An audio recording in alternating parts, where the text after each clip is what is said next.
계명을 따라 안식일에 치더라. 안식일 첫날 새벽에 이 여자들이 그 준비한 상품을 가지고 무덤에 가서 돌이 무덤에서 굴려 옮겨진 것을 보고 들어가니 주 예수의 시체가 보이지 아니하더라. 이로 인하여 근심할 때에 문득 찬란한 옷을 입은 두 사람이 곁에 섰는지라. 여자들이 두려워 얼굴을 땅에 대니 두 사람이 이르되 어찌하여 살아있는 자를 죽은 자 가운데서 찾느냐. 여기 계시지 않고 살아나셨느니라. 갈릴리에 계실 때에 너에게 어떻게 말씀하셨는지를 기억하라. 자, 오늘 하나님의 말씀의 제목을 다 같이 큰 목소리로 읽습니다. 시작. 그래서 못하죠. 다시 크게 시작. 예수님 찾기. 할렐루야. 예수님을 찾으셨습니까? 한 명은 못 찾으셨어요? 오늘 찾을 거예요. 예수님을 못 찾으셨으면 저와 여러분은 여기 있을 이유가 없잖아요. 자, 오늘 예수님 찾기라고 말씀을 한번 제공해 보았습니다. 오늘 이렇게 모두 모여서 예배할 수 있어서 너무나 행복합니다. 제가 질문 하나 합니다. 여러분 혹시 역사 속에서 존경하시는 분들이 계십니까? 누구를 존경하십니까? 제가 물어봅니다. 역사 속에서 예수님? 또 그럼 이렇게 물어볼게요. 현재 살아계신 분 중에서 여러분이 존경하는 분은 누구이십니까? 현재 지금 살아계신 분 중에서는 왜 답이 못해요? 할렐루야. 제가 원하는 게 그거잖아요. 예수님. 예수님 뭐라고요? 살아계시다며요. 그러면 역사 속에서 존경하는 분이 예수님이라고 했으면 지금도 살아계셔서 현존하는 분 중에서 가장 우리가 존경하는 분이 누굽니까? 그러면 그분은 누구여야 되는 거예요? 예수님이 되어야 되는 거죠.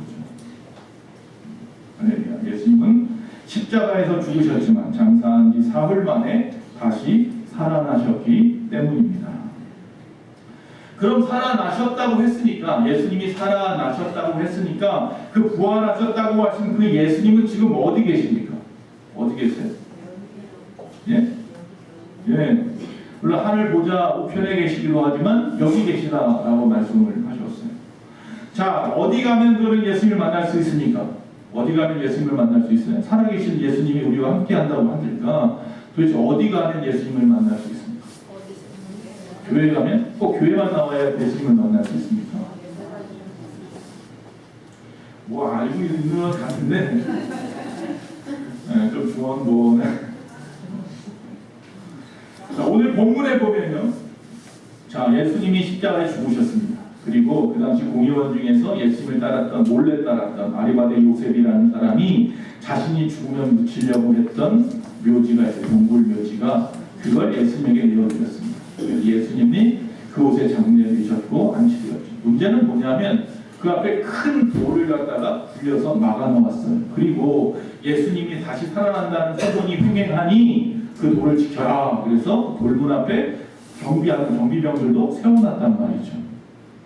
자, 안식일이 지났습니다. 안식일은 전에도 말씀한 것처럼 금요일 밤 6시부터 토요일 밤 6시까지가 안식일이에요. 안식일이 지나고 그 첫날, 어느 날에 바로 주일이죠. 주일 이 새벽에 향품이라도 갖다 넣어드리려고, 향이라도 부어보려고 여인들이, 예수님을 따르던 여인들, 특히 마리아 같은 여인이 찾아왔어요.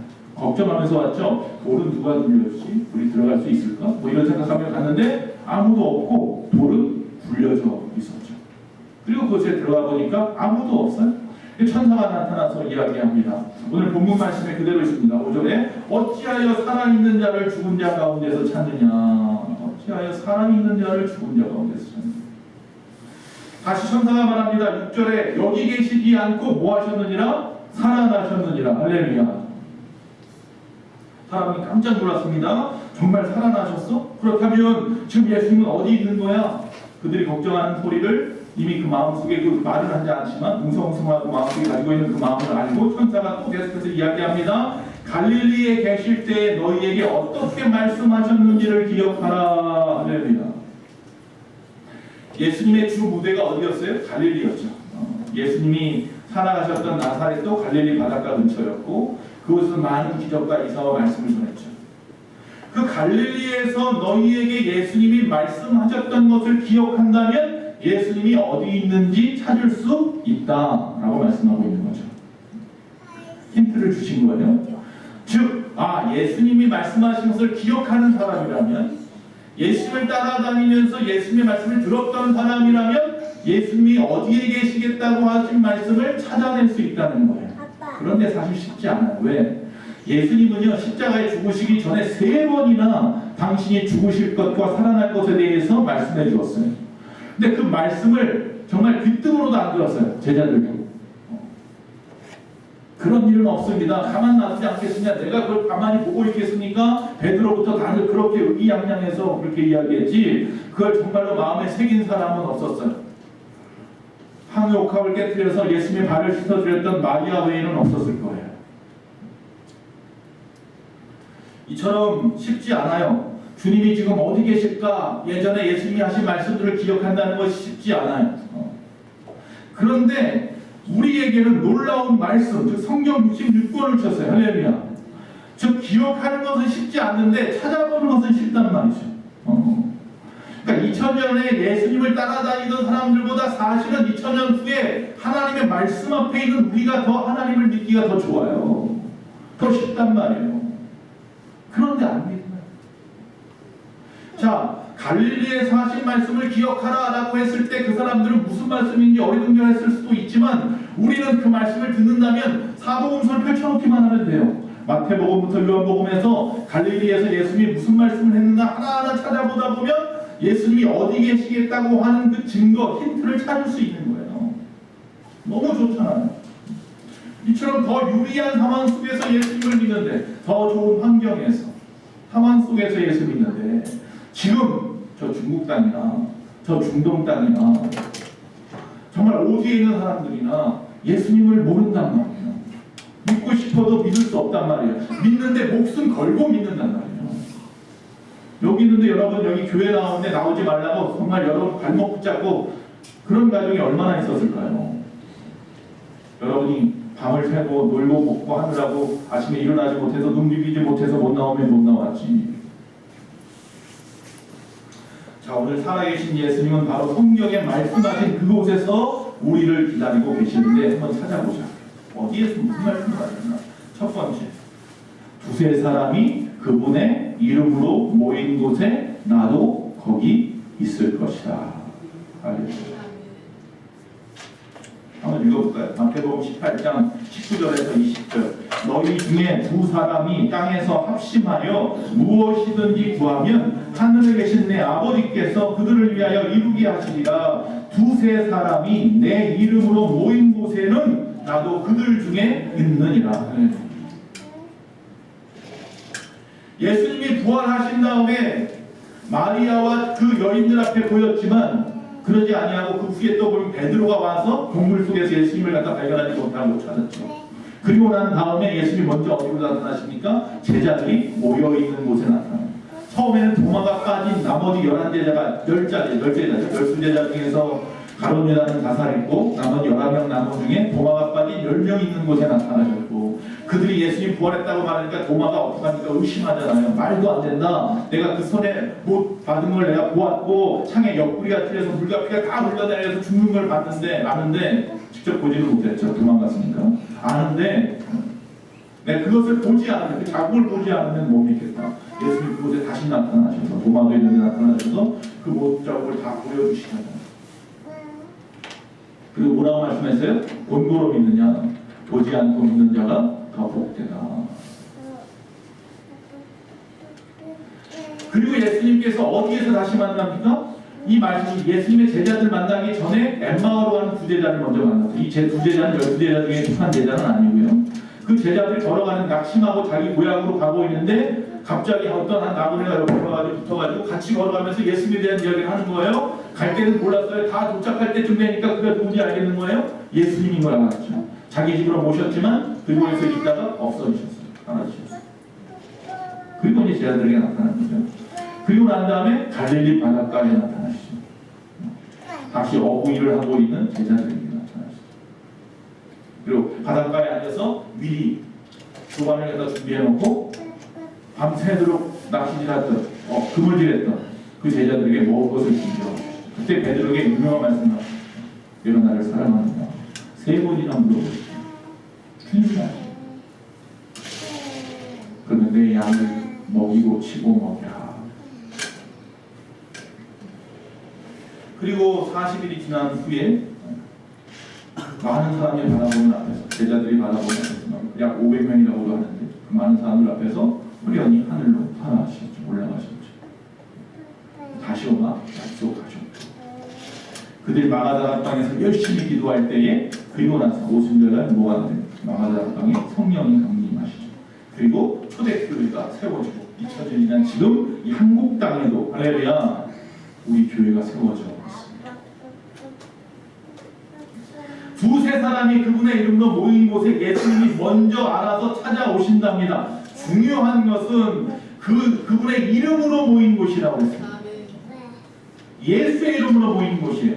교회라고 해서 다 찾아가는 게 아니라 예수의 이름으로 모였을 때 찾아가는 거예요. 그러면 교회만 찾아오느냐? 예수의 이름으로 모인 여러분의 가정에도 주님은 찾아가실 것이고, 여러분의 사업 단계도 하나님은 항상 찾아가 주실 거예요. 주님은. 그래서 그곳에서 여러분과 감사하고 또 기쁨으로 기도하고 찬양하며 예배할 때에 주님은 언제나 만나 주신다 약속했습니다. 오늘 이곳에 주님이 함께 하십니다. 우리가 열심히 이렇게 모여야 할 이유가 분명하다. 주님을 만나고 있기 때문입니다. 우리에게는 당시 여인들처럼 정말로 주님을 갖다가 모인 곳이 어디인지 정말 신적인 어떤 뭐랄까요, 장소적인 것을 갖다가 딱 집어서 만날 수도 있겠지만 우리 마음속에서도 언제든지 주님을 만나십니다. 할렐루야. 걱정하지 마. 두 번째, 또 뭐라고 말씀하셨는지 찾아보니까 마태복음에 지극히 작은 자들의 고통 속에 예수님이 계시다. 예수님을 찾으려면요, 지극히 작은 자들 속에서 찾으시는 거예요. 고통 가운데 있는 자들 가운데서 예수님을 찾을 수 있다. 한번 또다시 읽어보겠습니다. 마태복음 25장 42절에서 45절입니다. 좀 길지만 큰 목소리로 한번 읽어보겠습니다. 시작.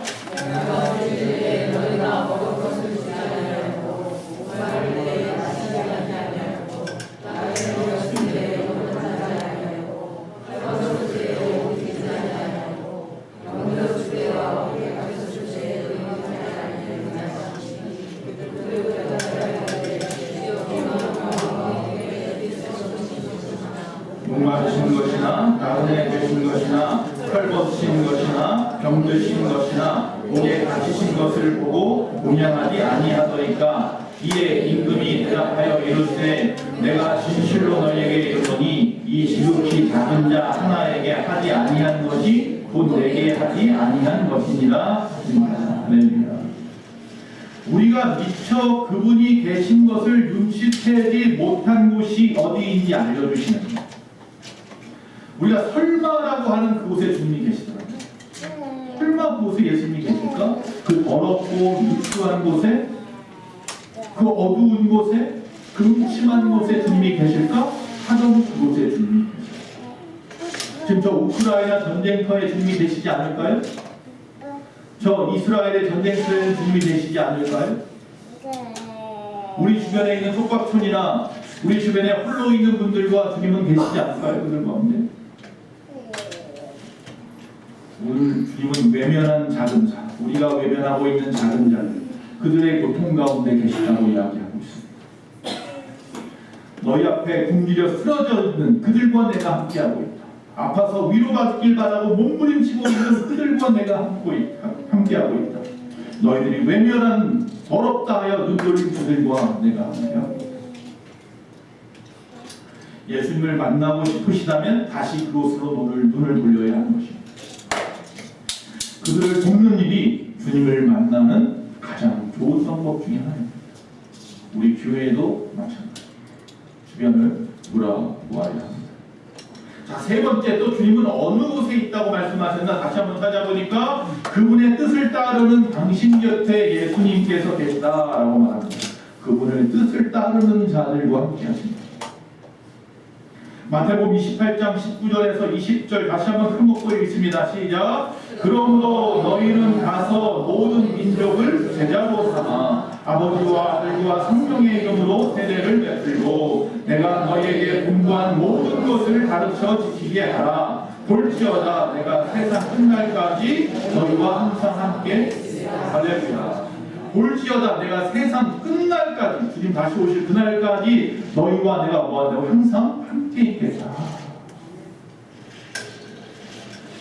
이게 정말 엄청난 약속이에요. 마지막 주님께서 떠나시기 전에, 부활 승천하시기 전에 제자들에게 하신 약속이고 또한 그들에게 명령이기도 하죠. 그러나 조심하여야 합니다. 이 약속에는 뭐가 달려 있어요? 전제 조건이 있습니다. 뭐예요? 가서 모든 민족을 제자로 삼으랍니다. 그리고 아버지와 아들과 성령의 이름으로 세례를 베풀으랍니다. 그리고 내가 너에게 분부한 모든 것을 가르쳐서 지키게 하라는 겁니다. 제가 언젠가 말씀했습니다. 교회의 본질은 뭐라고 했습니까? 복음을 계승하고 전하는 것이라 했습니다. 복음을 여러분의 가정 안에서 계승해야 합니다. 그리고 세상에 전해야 하는 것이 교회의 본질 본분입니다. 즉 우리가 그 본분에 감당하는 일에 충실할 때에 주님이 그곳에 함께하겠다고 약속하는 것입니다. 부활하신 예수님을 우리가 나가서 열심히 전할 때 혼자인 것 같습니까? 두렵습니까? 겁먹지 마십시오. 주님이 아마 함께하고 있을 겁니다. 그곳에 주님은 언젠가 오셔가 찾아가시고, 우리가 오늘 예배 끝나고 애찬이 끝나고 오후 1시가 되면 같이 이곳에 모여서 합심하여 기도하고 난 다음에 우리 앞에 있는 아파트 단지 5단지와 6단지 사이에 있는 오산공원에 가서 복음을 전할 겁니다. 함께 찬양하고 그리고 나서 우리가 준비한 부활절 계란을 가지고 나가서 주변에 있는 분들에게 나눠줄 겁니다. 그곳에 주님이 신나서 아마 함께 하실 겁니다. 하늘이면 먼저 가서 자리를 다 펼쳐놓고 계실 겁니다. 마치 베드로가 깊은 곳에 가서 그물을 던졌더니 수많은 물고기를 잡았던 것처럼 하늘이면 밤이 맞도록 우리가 나가서 열심히 그물질을 해도 한 마리도 못 잡았는데 이 뜨거운 낮에 무슨 물고기가 이 뜨거운데 바닷가 한가운데 있겠단 말입니까? 그렇게 의심하지 마십시오. 아니 오늘 이렇게 좋은 날 누가 거기 나와서 놀고 있겠습니까? 더 좋은 데 가시. 점심 먹고 나서 곧바로 나와서 노는 사람이 있을까요? 쉬는 사람이 있을까요? 그건 우리 걱정이고요. 걱정하지 마세요.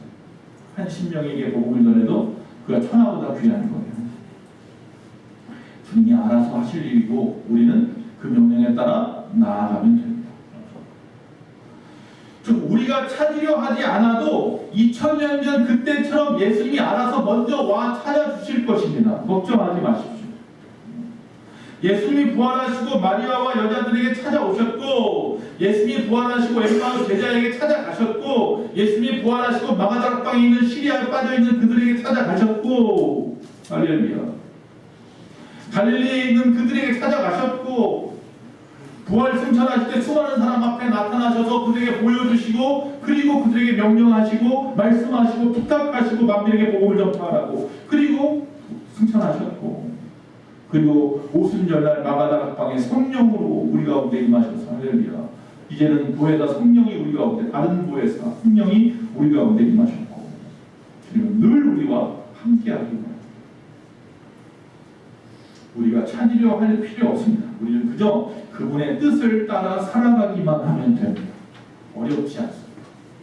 내가 찾으려고 할 때 이미 내 옆에 와 계시는 분이 우리 주님입니다. 2004년에 북경에서 코스타 모임이 있었습니다. 집회가. 이게 뭐냐면 전 세계 한민족, 한국 사람들, 전 세계에 흩어져 있는 한국 사람들 신앙 공동체가 모여서 집회를 하는 거예요. 유스코스타, 이제 전국 청년들 모이는 그 집회가 2004년에 있었는데, 그때 어떤 목사님이 그 말씀 중에 한 가지 이야기 하셨어요. 이 말씀이 그 해에 소위 말하는 기독교계 회자가 됐어요. 말씀. 그 이야기. 뭐냐 하면 이분 이런 이야기를 했습니다. 아마 많은 성도들이 천국을 갈 것입니다. 여기 천국 가기 싫은 분 한번 손 들어보세요. 천국 가고 싶은 분 한번 손 들어보세요. 아니 앞에 분들은 천국 가고 지옥 가고 어디 가고 천국 가고 싶잖아요. 많은 사람이 천국 가고 싶은데, 그런데 많은 사람이 가면 누굴 만나겠어요? 처음에 예수님을 만나겠죠. 근데 예수님을 만나면 뭐 할 거예요, 여러분? 인사하겠죠? 근데 어떤 사람은 얼싸안고 막 엉엉 울면서 주님 그러면서 만나는 사람도 있을 것이고, 어떤 사람은 어색해하는 사람도 있을 거예요. 어색해가지고 앞에 가가지고 손을 번쩍 내밀면서 이렇게 말할 겁니다. 처음 뵙겠습니다. 말씀을 많이 들었습니다. 옆 사람하고 손을 쳐다보시고, 처음 뵙겠습니다. 말씀을 많이 들었습니다. 여기 처음 뵙는 분 거의 없잖아요. 할렐루야. 이 말씀이, 이 말 때문에 다들 충격을 받는 거예요. 내가 정말 예수님을 만났던가? 말씀은 많이 들었잖아요. 말씀은 정말 많이 들은 것 같은데 나는 예수를 만난 경험이 없는 것 같다는 거예요. 두세 사람이 모인 곳에 함께 하겠다고 말씀하시고, 지극히 고통 가운데 있는 그 낮고 천한 자들과 내가 함께 하겠다고 말씀하시고, 주님을 따르는 자들, 주의 일을 감당하는 그 교회와 그 성도들과 함께 하겠다고 말씀하셨는데, 나는 왜 예수님을 한 번도 본 적이 없는 것 같아서 천국에 갔을 때 말씀은 많이 들었지만 얼굴은 처음 뵀습니다. 이러면 안 되지 않느냐. 살아계신 예수님을 만납시다. 할렐루야. 여러분은 지금도 살아계셔서 주님이 말씀하신 그곳에 계시고, 바로 여기에 계시고, 바로 우리 가운데 계시는 줄로 믿습니다. 주님의 이름으로 모이는 곳마다, 주님의 사랑을 전할 때마다, 주님의 복음을 전할 때마다 항상 함께 계십니다. 부활절 아침에 영국의 어떤 작은 어촌 마을에 새로운 젊은 목사님이 부임해 왔습니다. 그 부활절 아침에 부임해 온 이 목사님께서 설교를 처음 하니까 주변에 많은 사람들이 찾아왔어요. 어떤 목사가 왔나 궁금해서. 그래서 많은 사람들이 모였습니다. 그때 그 젊은 목사님이 강단에 서서 자신을 소개하는 것처럼 이렇게 이야기를 합니다. 오래전 어느 작은 어촌 마을에 등대지기가 살았습니다. 그 등대지기는 자기 부인을 잃고 아들 하나와 함께 살아갔습니다. 근데 어느 날 등대를 지키고 있는데 밤에 멀리서 보니까 자기 아들이 배를 하나 묶어놨는데, 나룻배 두 개가 있는데 그 중에 좀 큰 배를 갖다 타고 나가더라는 겁니다. 바다. 그리고 전부하러 어린 아들 낚시하는 거예요. 근데 조금 있다 보니까 갑자기 바람이 불기 시작하는 거예요. 파도가 치기 시작하는 거예요. 깜짝 놀라서 등대를 갖다 비춰보니까 아니나 다를까 자기 아들이 배가 뒤집혀가지고 빠져있는 거예요. 깜짝 놀라서 뛰어내려와서, 등대에서 뛰어내려와서 그 바닷가에 묶여있는 아주 작은, 그것보다 끌고 왔던, 아들이 끌고 왔던 것보다 아주 작은 한 사람 겨우 타는 그 나룻배를 타고 막 몰고 나갔어요. 겨우 거기까지 갔어요. 파도를 부딪히고. 아들 하나만 채울 수 있을 정도의 그런 공간밖에 없는데, 가서 보니까 아들 혼자 간 줄 알았더니 아들 친구가 또 있는 거예요. 아버지가 아들을 갖다 구하려고 손을 내밀다가 멈칫했어요. 그러더니 눈을 질끈 감더니 살려달라고 하는 그 아들에게 이렇게 얘기합니다. 아들아, 너 예수 믿지? 넌 예수 믿기 때문에 천국 갈 거야. 나도 예수 믿어서 천국 가기 때문에 우리는 다시 만날 거야. 근데 네 친구는 교회를 안 다니잖아. 저 친구는 살려야 할 것 같아. 안 그러면 영영 볼 수가 없어.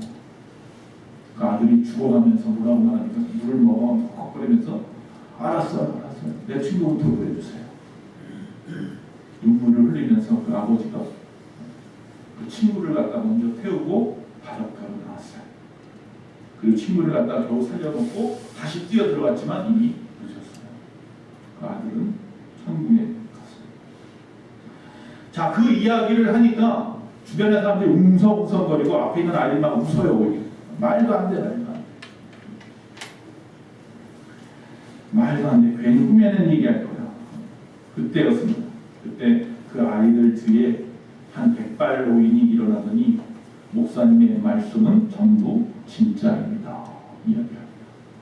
제가 바로 그 등대지기입니다. 그리고 앞에 있는 그 목사님은 내가 구한 그 내 아들의 친구입니다.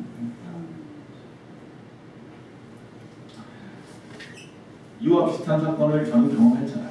제가 언젠가 간증했죠. 저하고 친했던 목사님, 같이 교회에서 도목사 생활하는 목사님이 목회를 갖다가 하겠다고 저 연천 쪽에, 저 경기도 저기지 연천 쪽에 가서 목회를 하는 한탄강 자기 아들 또 아들 친구 몇몇 사람 데리고 가서 한탄강에 가서 수영하다가 아들 친구가 물에 빠졌는데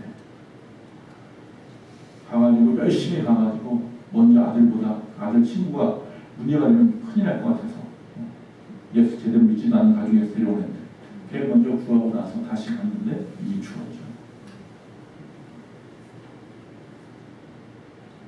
그래서 그 목사님이 항상 그 자기가 구해낸 그 아들을 바라보면서 아들 친구를 바라보면서 이야기하는 거예요. 너는 우리 아들 목까지 살아야 돼. 이렇게 이야기합니다. 우리는 예수님 목까지 살아야 돼요. 하나님께서 우리를 구원하시려 하나밖에 없는 아들을 십자가에 못 박으시고 그리고 그가 다시 부활의 첫 증거가 되어주심으로 말미암아 우리도 다시 부활할 수 있다는 소망을 가지고 살게 해주셨어요. 할렐루야. 세상은 우리가 아무리 예수 부활을 외쳐도 믿으려 하지 않을 겁니다. 꿈이라는 얘기라고 말할 겁니다. 21세기 지금 살아가고 있는 이때의 말도 안 되는 이야기라고 할 수 있습니다. 그러나 그들은 우리를 멍청이라고 하든지 우리가 세뇌당했다고 말하든지 조롱하거나 빈정거리거나 상관없습니다. 그러나 우리에게는 부활의 증거가 있으니까 제가 부활의 증거입니다. 열심히 모여 그분의 이름으로 예배하고 기도하고 찬양하는 곳에 주님을 만났을 겁니다. 그분의 이름으로 가난한 자, 억눌린 자, 병든 자, 소외당한 자를 그들에게 사랑을 전했을 때 아마 여러분은 이미 주님을 만났었을 겁니다. 세상을 향해서 주의 복음을 전하고 세례를 주고 가르칠 때 그래서 그들을 제자 삼았을 때에 아마 주님은 그곳에 계셨을 것입니다. 바로 복음을 계승하고 전하는 우리 예수만교회에 항상 주님은 계십니다. 그렇지 않다면 우리가 이 시간에 예배드리는 것은 다 거짓이고 헛된 일일 겁니다. 주님이 이곳에 계시니까 이 시간 여기 나와 있는 것 아니겠습니까? 그분이 이곳에 계신 걸 우리가 믿기 때문에 내일 아침부터 0시부터 저녁 12시까지 교회에서 하루 종일 모여서 릴레이하며 기도할 것 아닙니까? 그렇지 않다면 왜 우리가 새벽에 일어나서 눈 비비고 일어나고 밤중에 철야를 하면서 교회에서 예배하겠습니까? 오늘도 열심히 나가서 부활의 증인을 전하길 바랍니다. 할렐루야. 처음 뵙겠습니다. 말씀은 많이 들었습니다. 지금까지 혹시 그 말씀이 내 말씀 같았다라고 생각하는 분은 오늘 그 말씀을 버릴 수 있습니다. 왜? 오늘 드디어 주님을 만날 것입니다. 주님 우리와 함께 동행하실 것이고 함께 나가서 복음을 전할 것이기 때문입니다. 그러다 보면 부활의 주님이 언젠가 우리 가운데 이렇게 말씀할 겁니다. 내가 바로 예수 소망 공동체 가운데서 전한 그 예수다 이렇게 말씀하신다는 겁니다. 할렐루야. 그날을 우리가 기대하면서 오늘도 주님을 전하는 저와 여러분 되시기를 간절히 축원합니다.